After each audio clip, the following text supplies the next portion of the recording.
Ce qui est important lors du culte, c'est de bien cerner les différents moments. Le premier moment, c'est l'ouverture du culte. On focalise sur le président du culte. Donc la personne qui va parler, qui va dire bonjour à tout le monde sur Internet et en présentiel.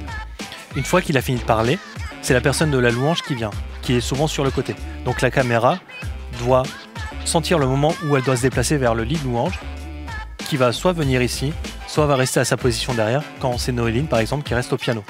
Les moments de la louange, il y a différents moments clés. Le premier moment clé, c'est les moments un peu énergiques, souvent qui viennent au premier chant ou au deuxième chant également. C'est bien d'avoir dans ces moments-là où on voit l'assemblée qui vit, avoir un plan large sur l'assemblée. Voilà, comme ça. Le plan large n'est pas obligé d'être le plus large possible, il n'est pas obligé d'être pris le plus rapidement possible. On peut faire les choses lentement, on peut faire les choses avec fluidité justement, puisque les chants durent 3 à 5 minutes. Et c'est bien d'avoir ces moments-là dès le début, qui montrent que l'assemblée est là, que l'assemblée est présente. Ça permet de faire vivre un peu le culte à travers le net.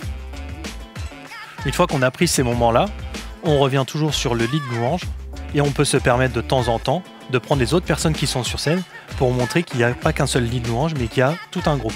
On peut prendre les chantres qui sont souvent entre les deux poteaux. On peut prendre aussi le piano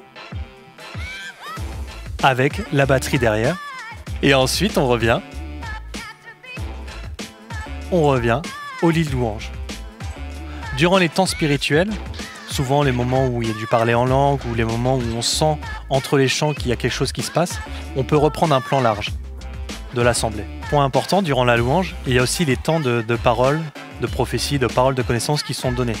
Ils sont donnés soit par le pasteur ou soit par une des personnes qui est devant, donc au premier rang, ou soit au micro qui est à droite au niveau du micro qu'on appelle micro prophétie.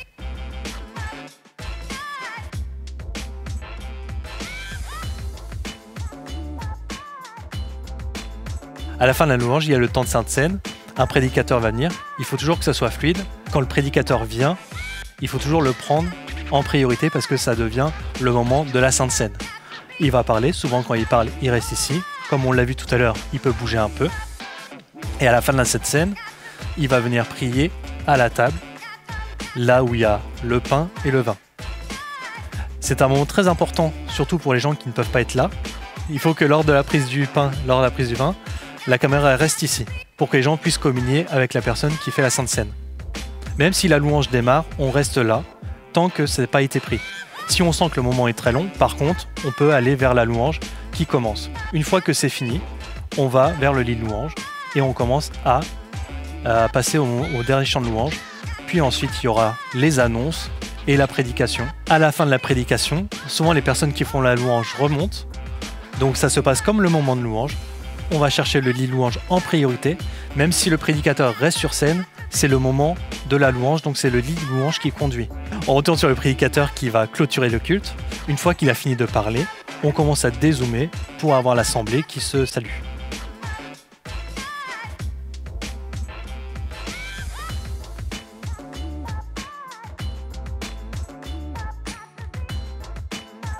Après quelques secondes, on ferme le live.